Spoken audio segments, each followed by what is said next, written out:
Olá a todos, aqui é o João do canal Cosmopolítica e hoje eu vou fazer um vídeo bem interessante porque trata de uma relação esquecida na história, de uma afinidade esquecida na história. E essa afinidade é entre dois regimes políticos famosos, mas que frequentemente são colocados em campos antagônicos ideologicamente. Eu estou falando do regime fascista de Benito Mussolini e a União Soviética de Joseph Stalin. Eu vou dar atenção aqui nesse vídeo a muitos comentadores fascistas, intelectuais e jornalistas que eram membros do Partido Nacional Fascista, eram membros da intelectualidade fascista no regime durante os anos 30.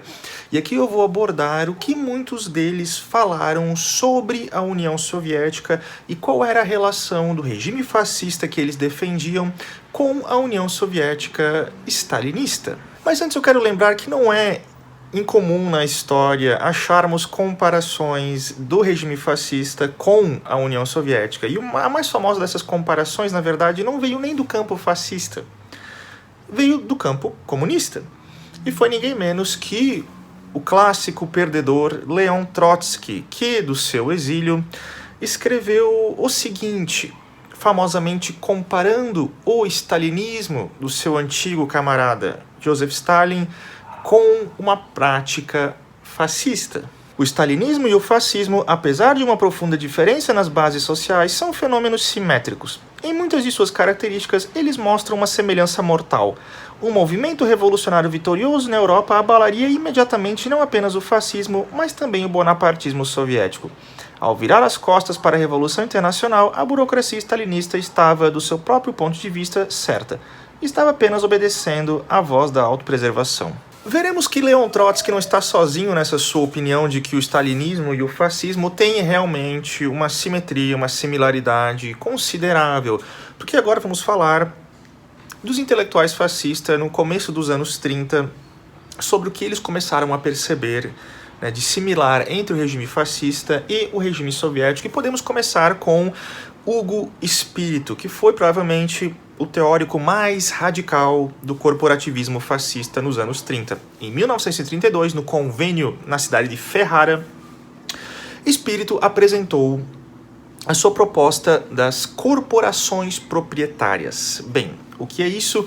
É uma guinada revolucionária em como estruturar o sistema corporativo, dando propriedade dos meios de produção das empresas para a classe trabalhadora dentro do sistema corporativo fascista. Sim, vocês me ouviram bem. É entregar parte da propriedade produtiva de toda a nação à classe trabalhadora por meio do sistema corporativo fascista. Mas antes de explicar mais profundamente sobre isso, por que Espírito decidiu trazer essa proposta radical, essa radicalização do sistema corporativo fascista? Bem, porque devido à causa da Grande Depressão de 29, ele percebeu que, enfim, o capitalismo estava, né, nos seus últimos momentos, dando os seus estertores, né, estava morrendo. Isso era devido à confusão que o capitalismo produzia entre o público e o privado.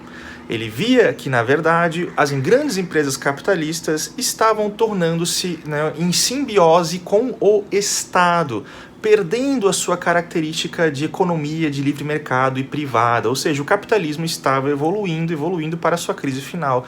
E Espírito busca, então, trazer uma proposta para solucionar esse problema. Eis primeiro como ele coloca a sua análise sobre a situação do fim do capitalismo. O verdadeiro problema dessa situação é que a relação entre capital e trabalho se torna confusa e propensa a se degenerar nas belicosas mentalidades de classe porque o gestor encontra-se na margem entre o capital e o trabalho, sem se identificar com um ou com o outro e mesmo com a tendência de utilizar ambos para fins de sua economia particular.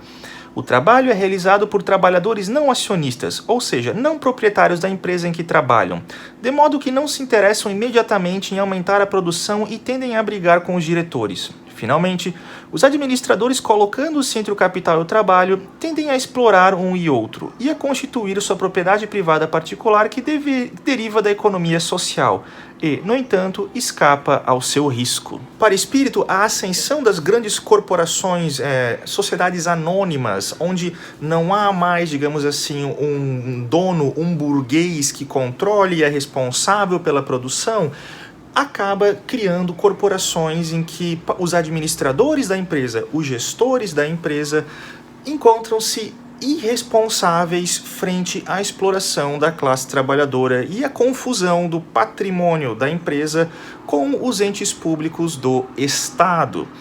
Espírito vê isso como uma degeneração do capitalismo, cuja solução reside na proposta que ele avança das corporações proprietárias.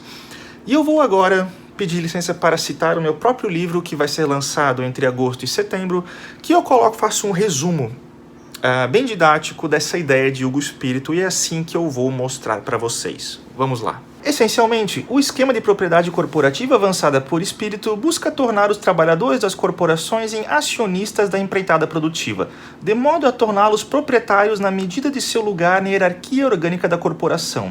Os trabalhadores passariam a receber um retorno condizente com a sua quota de participação no processo produtivo da corporação, assim como um assento no conselho administrativo, e poderiam ter influência direta na gestão da produção. A implementação da propriedade corporativa, segundo Espírito, levaria o regime a construir uma verdadeira e orgânica economia nacional controlada pela vontade geral do Estado, como estabelecido pelo princípio da função social da propriedade e do trabalho. Nessa nova e programática economia nacional, o trabalho, em todas as suas vertentes, seria organizado hierarquicamente e seguindo as necessidades do Estado, de modo que todos, desde o proletário mais simplório até o técnico mais especializado, contribuíram e lucrariam com a produção nacional. Embora o tema das corporações proprietárias seja muito mais complexo e profundo, e foi necessário abordá-lo aqui justamente porque Espírito defende sua proposta não apenas como uma solução para o moribundo capitalismo que deveria ser construído dentro do sistema corporativo fascista, mas também porque, segundo ele, é um tipo de comunismo hierárquico. Sim, você me ouviu bem, é assim que ele coloca, né, a defesa da sua ideia que ele jogou dentro do regime para ser debatida. Olhem só. Da fusão e mutação de ambas as esferas nasceu um novo regime social, o comunismo hierárquico.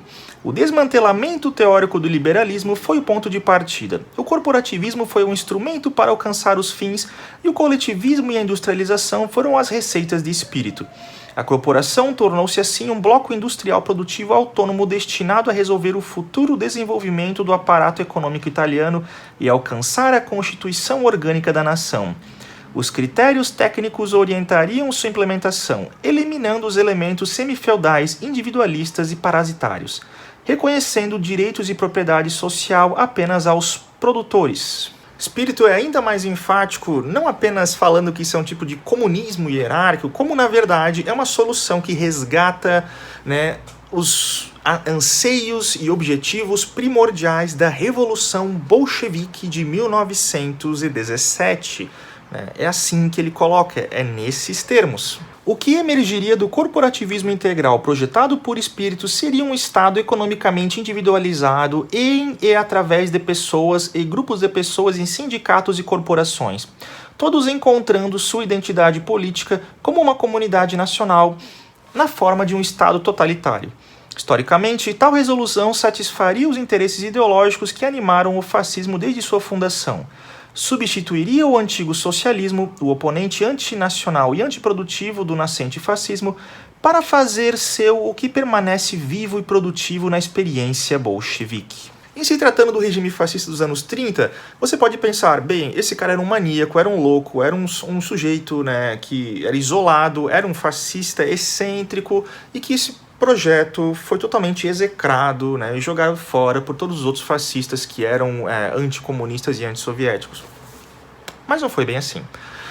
Essa proposta foi, na verdade, defendida por vários intelectuais fascistas, assim como combatida por outros grupos de intelectuais fascistas. Mas a verdade é que houve sim um apoio considerável de vários membros relevantes do Partido Nacional Fascista e até mesmo Benito Mussolini deu o aval para começar a construção desse tipo de corporativismo, né, que depois foi cancelado com a ascensão da Segunda Guerra Mundial. Mas houve sim o aval de Benito Mussolini. Spirito via em suas propostas o resgate do que havia de vivo no socialismo revolucionário. Os intelectuais fascistas da época ecoaram esse sentimento e viram em algumas das instituições da União Soviética a confirmação empírica dos julgamentos de Spirito sobre o corporativismo. Podemos citar alguns intelectuais de renome que apoiaram em alguma medida as medidas, né, do corporativismo proprietário de Spirito, olhando para a União Soviética como uma comprovação empírica da factibilidade dessa proposta. E eu vou citar aqui dois intelectuais. Bem, o primeiro deles é Camillo Pelisi, que foi um jornalista e discípulo de Giovanni Gentili, e Sérgio Panunzio, um dos maiores sindicalistas revolucionários, amigo de juventude de militância de Mussolini, que se tornou um dos maiores teóricos do corporativismo fascista. Ambos foram encarregados de uma revista semanal do regime e ambos apoiaram as medidas de Spirito em alguma medida, porque ambos tinham certa admiração pela União Soviética. Como principal impulsionador do Instituto Nazionale di Cultura Fascista, após a partida de Gentili, as responsabilidades de Pelisi se expandiram geometricamente com a entrada da Itália na Segunda Guerra Mundial. Tanto Sérgio Panunzio quanto Spirito trabalharam com Pelisi em projetos considerados essenciais para a manutenção da lealdade em massa. Isso incluiu a publicação de Civiltà Fascista, que antecipou muitos dos problemas que se acumulariam em torno do governo e do partido à medida que a guerra avançava. Falava-se de uma economia rigorosamente planejada na qual o trabalho finalmente encontraria seu lugar. Tudo isso foi entendido pelos intelectuais fascistas como representando a realidade da existência de uma classe de regimes econômicos modernos semelhantes, produto de circunstâncias históricas que incluía o comunismo soviético. Mas podemos ir além um pouco. Nos anos 30 ainda há um jornalista fascista muito importante chamado Renzo Bertoni, que escreveu um livro chamado Il Triunfo del Fascismo nell'URSS, no qual ele escreve depois de ter visitado por algumas semanas a União Soviética. Ele volta e escreve, esse livro contando suas experiências. E bem, eis como ele abre um dos capítulos do livro. Vejam só. Mesmo se o regime durar na pessoa de Stalin, podemos ter certeza, especialmente por proteger a organização da produção e o regulamento do relacionamento com as classes, um abandono definitivo da doutrina marxista e uma consequente aplicação dos princípios fascistas. Deve-se levar em conta que as novas gerações não são comunistas, mas têm espírito nacionalista, de fato imperialista mascarado pelo internacionalista.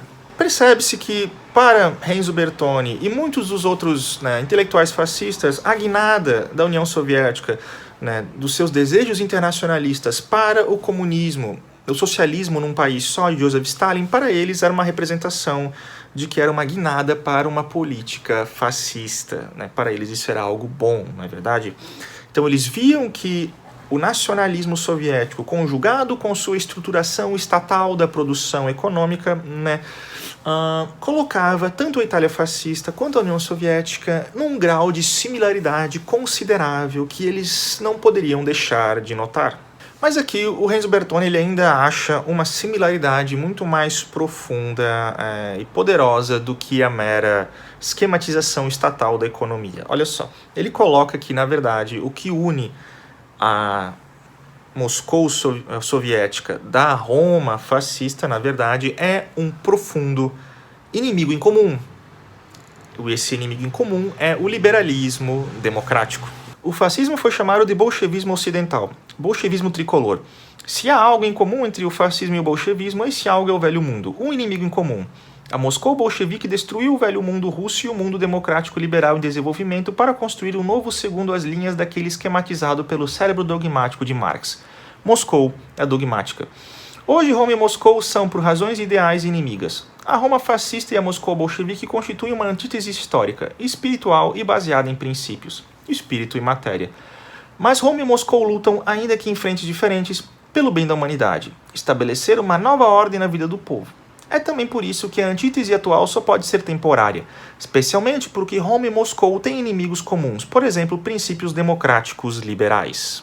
Para o influente jornalista Renzo Bertoni, que teve esse livro como um best-seller na Itália fascista da sua época, o que une, em última instância, o bolchevismo e o fascismo é a sua ojeriza ao liberalismo, ao individualismo, aos direitos individuais e à ordem democrática liberal burguesa. Para eles, Roma e fascista construía uma nova civilização antiliberal de um jeito e a Moscou soviética estava construindo uma civilização antiliberal de outro jeito. Mas essas diferenças eram apenas de superfícies e de estratégias. Na verdade, o que as unia era algo muito mais profundo, era um anti-individualismo. Ambos eram profundamente coletivistas, buscando criar um novo tipo de civilização fora dos esquemas do mundo democrático liberal do século XIX. Corroborando esse julgamento, nos anos 30, há um outro jornalista influente, chamado Bruno Spampanato, que escreveu um influente livro chamado Democracia Fascista, no qual ele também defende e percebe essa ideia de que o fascismo e a União Soviética têm em comum um inimigo em comum, que é o liberalismo, é a democracia burguesa, e que ambos estão, mesmo que em frontes separados, se unindo ideologicamente para estabelecer um mundo anti-individual e anti-liberal. E eis como Bruno Spampanato, outro jornalista influente do mundo do fascismo, coloca essa distinção. A velha Europa nunca pareceu tão velha. Apenas duas novas concepções que tinham em comum os absolutos ideológicos categóricos iniciais tentaram instaurar uma nova vida europeia e um novo patamar, capaz de incluir todos os elementos novíssimos que surgiram junto com o século. Digamos, o fascismo e o sovietismo. Duas concepções tão essencialmente verdadeiras e vitais para dar origem a dois regimes que, ainda hoje, muitos anos depois, não só se apoiam, como continuam a representar os termos de comparação da luta política europeia. As duas ideologias significaram não apenas uma nova constituição jurídica do Estado, uma nova ordem social, um novo sistema econômico de produção e distribuição, mas principalmente significaram a necessidade de o indivíduo retornar a uma ideia de autoridade que havia surgido, sim, de sua consciência, mas que se tornou superior a ela porque é corporificado pelo Estado e, portanto, forte o suficiente para direcionar suas ações e controlar sua própria vida cotidiana. A estruturação estatal da vida econômica por meio do Estado, tanto no fascismo italiano quanto na União Soviética, é visto por Bruno Spampanato e, consequentemente, por vários de seus colegas fascistas que já mencionamos, como um novo princípio de organização social que busca trazer um novo mundo de tipo social muito mais programático, eficiente e, em certa medida, planificado, se comparado com a velha Europa burguesa, liberal, individualista, que se mostra morrendo aos poucos por meio das crises do capitalismo, porque, lembrem-se, esses autores fascistas estão escrevendo logo no começo para metade dos anos 30, justamente quando o mundo sofre mais pesadamente as consequências da crise de 29. Mas há ainda um último ponto muito importante que deve ser feito aqui nesse vídeo sobre essa concepção de inimigo em comum que é percebido pelos intelectuais fascistas. Quando eles falam inimigo em comum, eles estão tentando colocar a União Soviética e o regime fascista num campo separado, indo contra as democracias liberais burguesas, como a Inglaterra, a França, as maiores da época. Mas aí ocorre a Segunda Guerra Mundial. E muitos desses intelectuais fascistas, na verdade, lamentam e defendem que o verdadeiro eixo que deveria lutar contra os princípios liberais não deveria opor Itália e a União Soviética em grupos diferentes, mas deveriam unificá-los numa fronte antiliberal e antidemocrática e antiburguesa para destruir essas ideias retrógradas do Ocidente. Seria uma guerra revolucionária, onde todos os regimes verdadeiramente revolucionários, antiliberais e antiburgueses e anticapitalistas se uniriam para derrotar o século XIX e colocá-lo de vez na tumba do passado, para que uma nova civilização coletivista do trabalho pudesse então surgir e florescer por meio da União Soviética, da Itália fascista e também, como alguns defenderam, a Alemanha nazista.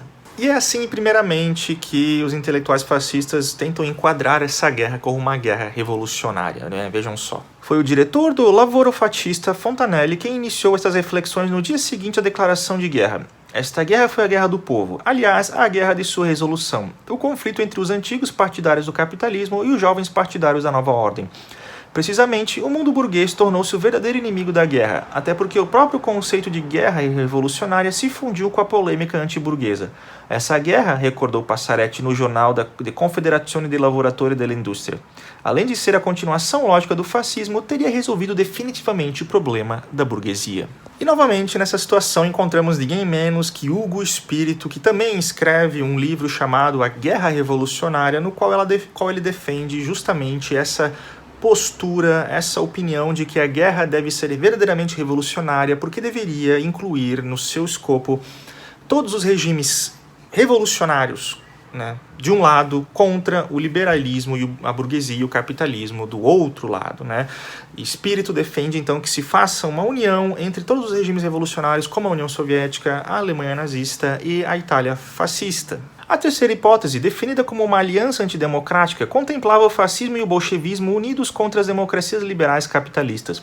Grande parte dos intelectuais europeus dividiu-se sobre combinações desse tipo, principalmente após a eclosão do conflito, e é em torno da terceira hipótese que se concentram aqueles a quem Hamilton chama de antidemocratas. Rebeldes cujo principal inimigo era o status quo, o Estado liberal calmo, pacífico, contente e um tanto hipócrita.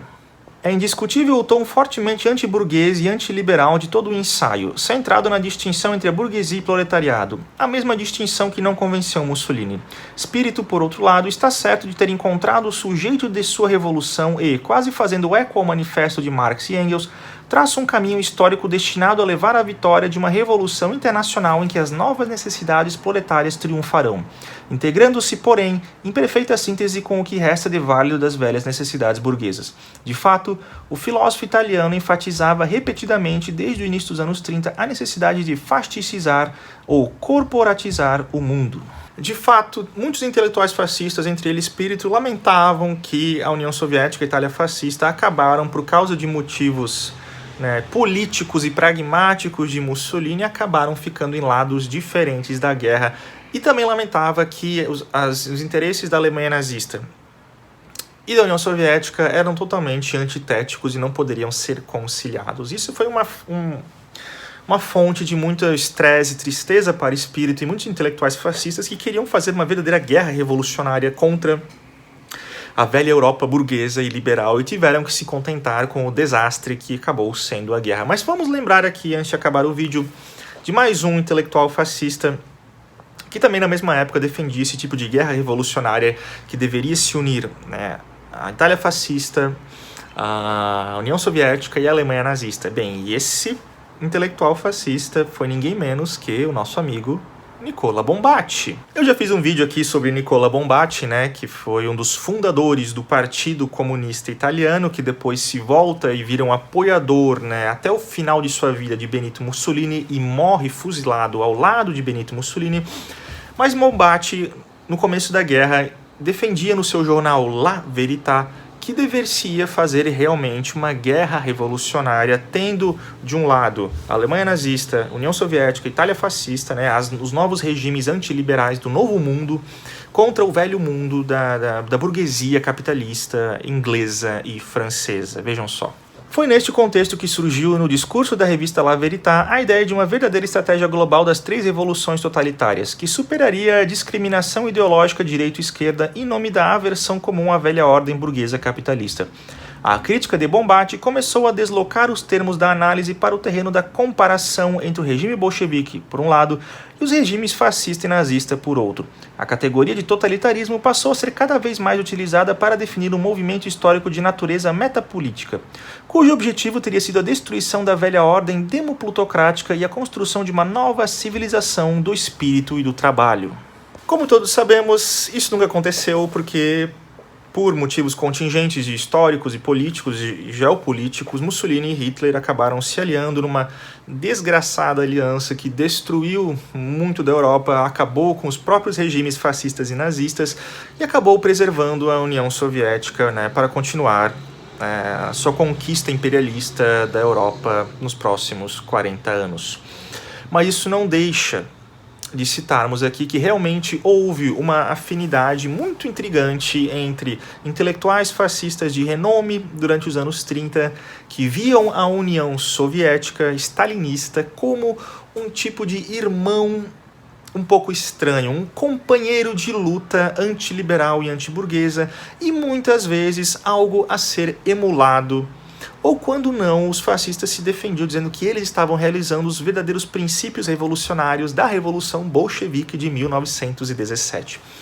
Bem, eu vou deixar esse vídeo e essas conclusões aqui para vocês refletirem sobre essa esquecida afinidade entre União Soviética e regime fascista que existiu e foi relevante, foi muito discutida dentro do próprio fascismo.